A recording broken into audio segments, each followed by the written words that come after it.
Oh boy. I would have to go here. Let's do it as Luigi, because Luigi's better.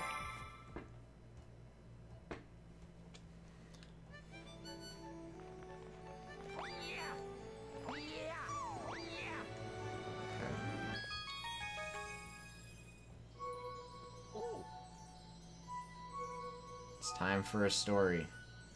Let us begin. Let us begin.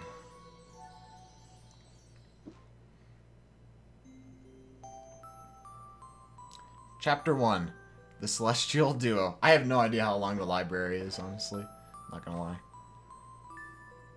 Our story begins a very, very long time ago with a young girl. One day, this girl spotted a rusted spaceship holding a small star child. "What's your name? Are you lost?" the girl asked the star child. "I'm Luma, and I'm waiting for Mama. She's coming for me on a comet," said the star child, who had been waiting day and night. She's never coming. "Don't worry, I'll wait with you," the little girl promised Luma. At nightfall, the little girl borrowed her father's telescope and peered into the sky. She looked and looked, but she saw nothing. Hours turned into days and then years, but still the sky revealed nothing. I'm not even that tired on me. I just feel like I don't have energy, that's all. Finally, the little girl sighed and said to Luma, "If we stay here looking much longer, I'll be an old lady soon." But then, she had an idea. "Why don't we go out there and find your mother ourselves?" Genius. The girl and the Luma fixed up the rusty spaceship, and then the two set sail into the starry sky. And this is how the search for the Celestial Mother began. Yeah, they sound pretty similar, Gix. Chapter 2, Starbits. Days passed with no sight of the comet, or even a single planet. Instead, asteroids extended for as far as the eye could see. Still a better love story than Twilight. "If I had known it was going to take this long, I would have packed more jam," said the little girl, above the rumble of her belly. Before they left, they had packed all the essentials: telescope, butterfly net, stuffed bunny, bread, milk, jam, and apricot-flavored tea. But wait, butterfly net? Why would you need a butterfly net?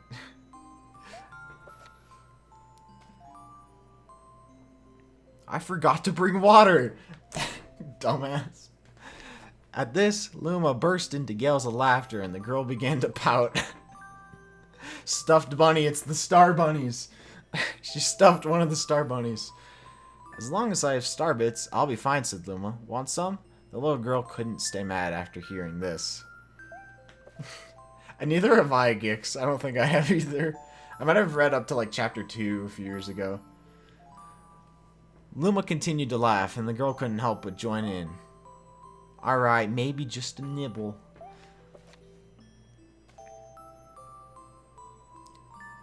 Leaning far out of the ship, the pair began to collect starbits with the girl's net.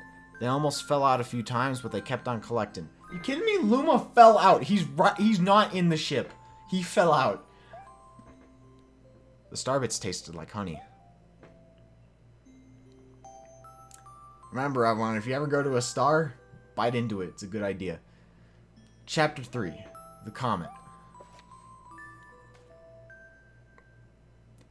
A beam of light pierced through the ship's window. Thinking it was the morning sun, the girl peered through the window, only to find a turquoise blue comet shimmering at her. The little girl shook the sleeping Luma awake and shouted excitedly, "We have to get to that comet!" The pair descended on the comet and found that it was made of ice. They looked high and low, but Luma's mother was nowhere to be found. Exhausted, the little girl sat down with a flop, utterly unable to take another step. "Look!" What the... Peering down at the icy ground where Luma was pointing, the girl suddenly noticed clusters of starbits encased in the ice. "Pretty good, huh? Finding starbits is my specialty," said Luma, beaming. "There's ice here, but it's so warm. I'll bet there's water here, too." The two decided to stay on the comet for a while. Riding the turquoise comet, the pair continued their search for Luma's mother. The morning sun. Nah, Lori, that one's in Galaxy 2. It's Mario the Star Girl. Chapter 4, The Dream. One night, the girl dreamed about her own mother. Where are you going? She asked her mother as retreating back. Without turning, her mother replied, Don't fret, dearest. I'm not going anywhere.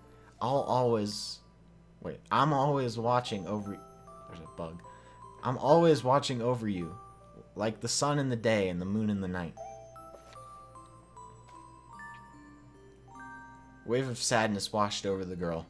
What about when it rains and I can't see the sun or moon? Her mother thought for a moment before responding. I will turn into a star in the clouds and wait for your tears to dry. Wow. When she awoke, the girl's face was damp with tears. You have starbits in your eyes, said Luma to the girl. Wiping her face, the girl replied, These are tears, not starbits. I'm crying because I'll never see my mother ever again. At this, Luma began to cry too. Mama, oh mama, wham. What the fuck? Nintendo, why? This isn't funny. This is sad. The pair traveled through the starry skies and thought they encountered many other though they encountered many other comets, not one of them held Luma's mother. Luma was despondent. Now, Luma. The rain clouds won't go away if you keep crying, the girl said, giving Luma a squeeze. I'll give you a present if you stop. The girl closed her eyes and said gently, I'll take care of you. With these words, she felt a small spark in her heart. Chapter 5. Home. The kitchen will go here, and the library will go over there, the girl said busily to herself. We'll put the gate here. Ever since the girl took Luma under her care, she had been bustling about at a feverish pace.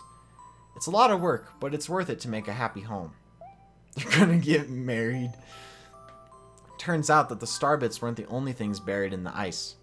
There were tools and furniture unlike anything they had ever seen, and the girl used them to build a home. So you're telling me that inside the comet there was a wooden chair? Things like that?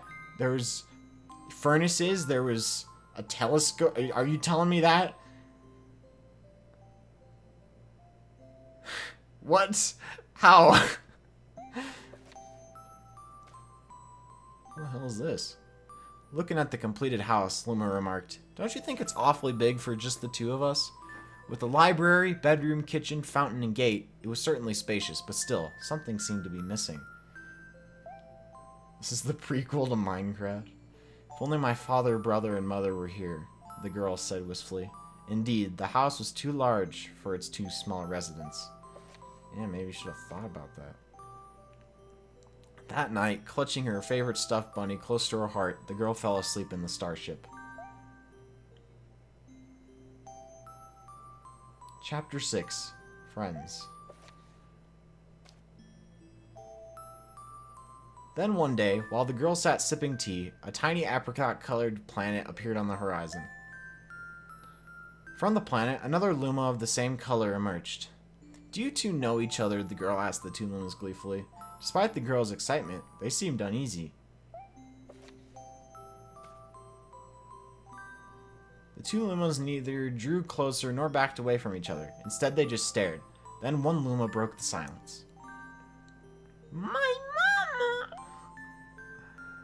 At once, the apricot Luma parroted back. My mama, my mama! My mama, my mama.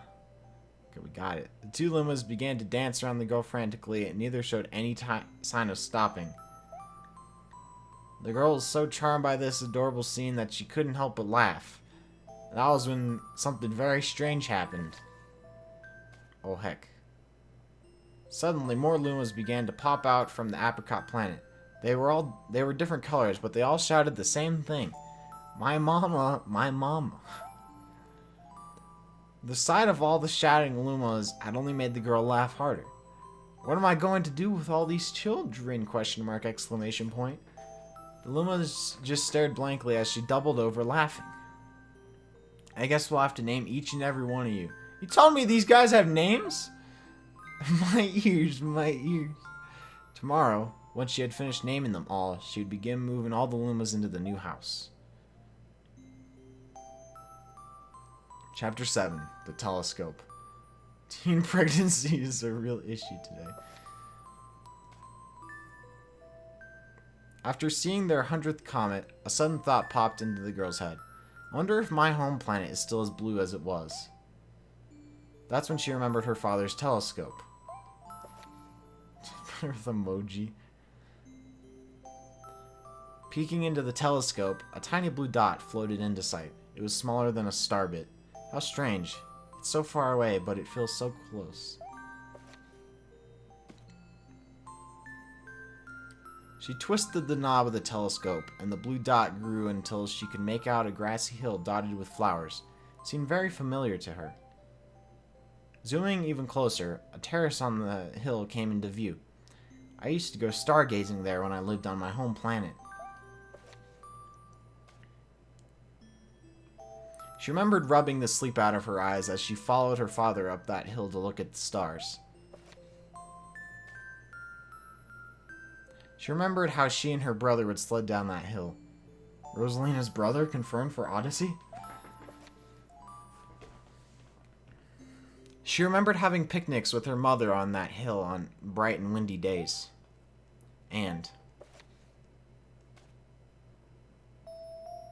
I want to go home! I want to go home right now! The girl burst into tears and the Lumas didn't know what to do. I want to go home. I want to go back to my house by the hill. I want to see my mother. The girl was shouting now, her face wet with tears. But I know she's not there. I knew all along that she wasn't out there in the sky because she's dead. She's sleeping under the tree on the hill. My heart. The girl's cries echoed through the stars and a hush fell over the area. I was thinking of doing that, Lori. Chapter 8, The Wish. Rosalina Sands. Though usually quite cheery, one day the girl became sad again. Luma drew close and tried to comfort him. Mommy, you still have me.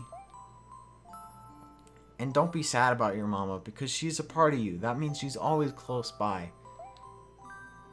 It's like me. I love Starbits because they remind me of my mom. No, no, the girl said, unable to stop the tears. It's kind of scary, actually. A lonely look flickered across Luma's face, but it was soon replaced by a wide grin. I have an idea. I will transform into a comet, a soaring comet that can carry you all on this journey. With that, Luma, trailing bands of white, soared high into the sky and just as quickly started to plummet back down. Nice, CJ. Kaboom! Kablam! The ground shook, and a bright light poured out of the crater that the Luma had created. The bands of light twisted together to form a comet tail. And then Luma emerged, reborn as a comet. So Luma died? Or no, reborn? The girl could scarcely believe her eyes. But how? She kept asking. Our destiny as Lumas is to transform into different things, said a red Luma who had suddenly appeared. Stars, comets, planets, we can become all of these things. When I grow up, I want to become a star that makes someone special smile, said a green Luma. A blue Luma chimed in. That Luma turned into a real cutie of a comet, didn't he? Luma x Blue Luma. New fanfiction. Oh fuck, I didn't see the last message. Something about them saying mama. Thank you, said the girl in a whisper, and she pulled the Lumas close and hugged them. From that day on, starbits no longer fell from the girl's eyes. The comet set forth for the girl's home planet, its long tail blazing proudly behind it. There's more? Oh, final chapter. Family. The hell are they baking? With its many lumas and telescopes, the comet was quite a sight to behold. The girl and the lumas were proud to call it home. At a welcoming party for a new luma, the girl gathered everyone in the kitchen and said in a louder voice than usual, "Alright everyone, let's make a cake! A cake sprinkled with star bits, then it will be a star cake!" The lumas excitedly began to gather the ingredients. As she watched the lumas scurry about, the girl smiled and thought to herself, "This is my family now, and I will stay with them until they're ready to leave the nest. And when they do leave, I'll see them off with a smile. Because that's what makes a mother happiest."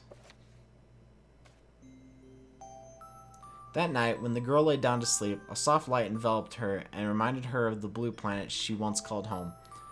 But it would be nice to return home once every 100 years to nap in my favorite sleeping nook. The girl carrying the lumas and the girl... Oh wait. The comet carrying the lumas and the girl continues on its journey to this very day. With more family members in tow than can be counted, it's said that the comet visits the girl's home planet once every 100 years, its proud white tail glittering in the sky.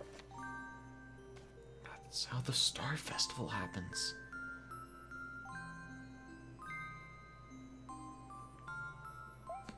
The end. That's all.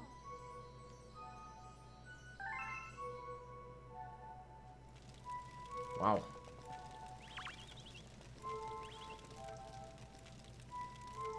That was something.